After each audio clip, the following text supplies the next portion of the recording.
দফা দাবি নিয়ে এসেছি এবং আমরা এখানে সবচেয়ে বেশি দাবির যেটা গুরুত্ব দিচ্ছি সেটা হচ্ছে আমাদের ছাত্রদের হলের জন্য, আবাসন ভাতার জন্য এবং হচ্ছে আমাদের বাজেট বৃদ্ধির জন্য। যেটা সবসময় দেখা যায় যে প্রত্যেক বছরে প্রত্যেকটা ইউনিভার্সিটির জন্য যে বাজেট দেওয়া থাকে সেটা প্রত্যেক বছরে বৃদ্ধি পায় এবং সেখানে দেখা যায় আমাদের জগন্নাথের বাজেট ক্রমাগত কমেই চলছে এবং আমরা আসলে সেই বৈষম্যের শিকার হয়ে ক্রমাগত বৈষম্য পেতে পেতে আমরা মূলত আজকে সেই দাবি নিয়ে আসছি। আমাদের দাবি শুধু আজকের দাবি না, সেই 20 বছর ধরে আমরা এই আন্দোলনের মাধ্যমেই আছি এবং এখন বর্তমানে আমাদের মেইন দাবি হচ্ছে আমাদের আবাসন ভাতা নিয়ে এবং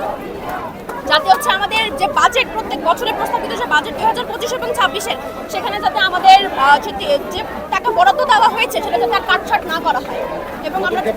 এবং আমাদের নতুন ক্যাম্পাসের কাজ নিয়ে আমরা এসেছি যে আমাদের নতুন ক্যাম্পাসের কাজ সেনাবাহিনীকে দেওয়ার কোনো সেখানে কাজের কোনো অগ্রগতি নেই এবং আমাদের দাবিটা দীর্ঘ সময় দাবি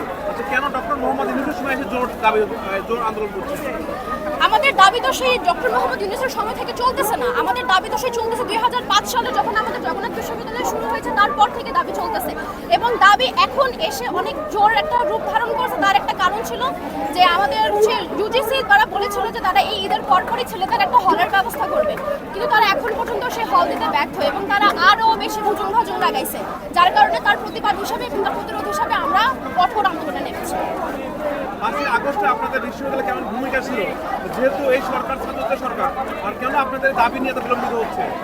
11 তারিখে আমরা বাতিল করব। এটা হচ্ছে যখন জুলাই আন্দোলন চলছিল, জুলাই আন্দোলনে যখন ঢাবিকে প্রতিহত করে ফেলা হয়েছিল তখন কিন্তু সেখানে জগন্নাথ ইউনিভার্সিটির স্টুডেন্টরাই ব্যারিকেড ভেঙে সেখানে প্রবেশ করেছিল এবং সেখানে তাদের একটা অনেক গুরুত্বপূর্ণ ভূমিকা ছিল, যার যদি জগন্নাথ বিশ্ববিদ্যালয় সেখানে না থাকতো তাহলে আসলে 36শে জুলাই এত দ্রুত আসার একটা সম্ভাবনা ছিল না এবং সেখানে হচ্ছে আসিফ মাহমুদ পর্যন্ত আমাদের ক্যাম্পাসে এসে আমাদেরকে আস্থা দিয়ে গিয়েছিলেন যে তারা জগন্নাথের সাথেই আছেন, আমাদের হল দিবেন এবং আমাদের প্রত্যেকটা বাজেট আমাদের প্রত্যেকটা দাবি তারা তুলবেন, কিন্তু আসলে এখন এসে দেখা যাচ্ছে যে